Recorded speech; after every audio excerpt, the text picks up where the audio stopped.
ఇప్పుడు మన ఈ ప్రోగ్రాంలో ఏంటిది ఒక నెంబర్ ఇస్తాడు. ఆ నెంబర్ అనేది ఇప్పుడు ఏమి ఇచ్చాడు, write a program to check whether a person is eligible to vote.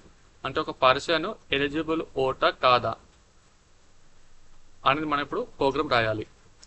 ఇప్పుడు ఇప్పుడు ఏం చేయాలంటే ఒక పర్సన్ ఓట్ ఎలిజిబుల్ ఎప్పుడైతాడు, ఎబో 18 years ఉంటే ఓటు ఎలిజిబుల్.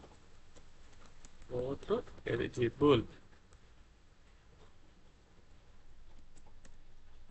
బిలో ఉంటే నాట్ ఎలిజిబుల్.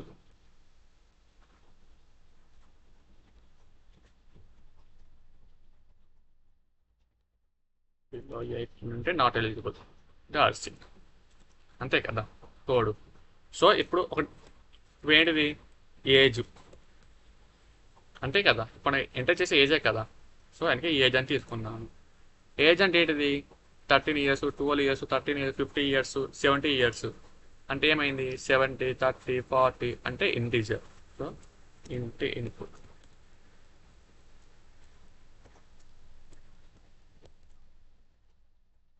అంతే, సింపుల్. మనం ఏం చేయాల్సిన అవసరం లేదు.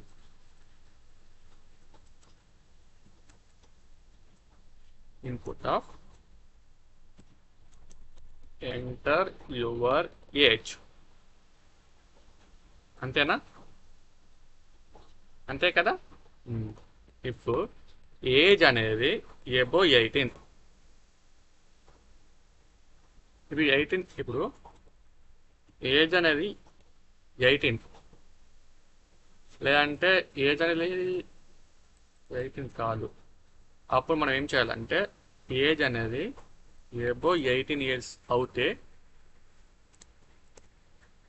18 years ఉన్నా 18 ఎబో ఉన్నా కూడా ఓట్ ఎలిజిబుల్ కదా. ఓకేనా?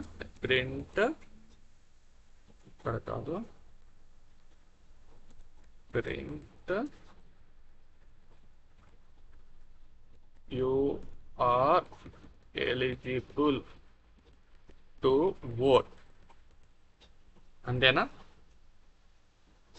18 కంటే ఏజ్ అనేది ఎక్కువ ఉంటే ఎలిజిబుల్, లేకపోతే ప్రింట్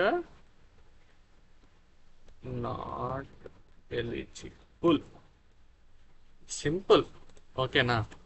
మనం ఎక్కువ ఆలోచించే అవసరం లేదు. కోడ్ ఏంటిది 18 years అబౌవ్ ఉంటే ఓటు ఎలిజిబుల్, లేకపోతే not eligible. That's it. So మన దాన్నే రాసాం ఇక్కడ. రన్ చేద్దాం. ఎంటర్ యువర్ ఏజ్ అంట. నా ఏజ్ ఒక 19 ఉంది. ఓకేనా? 19 అంటే ఏంటిది యువర్ ఎలిజిబుల్ టు ఓటు.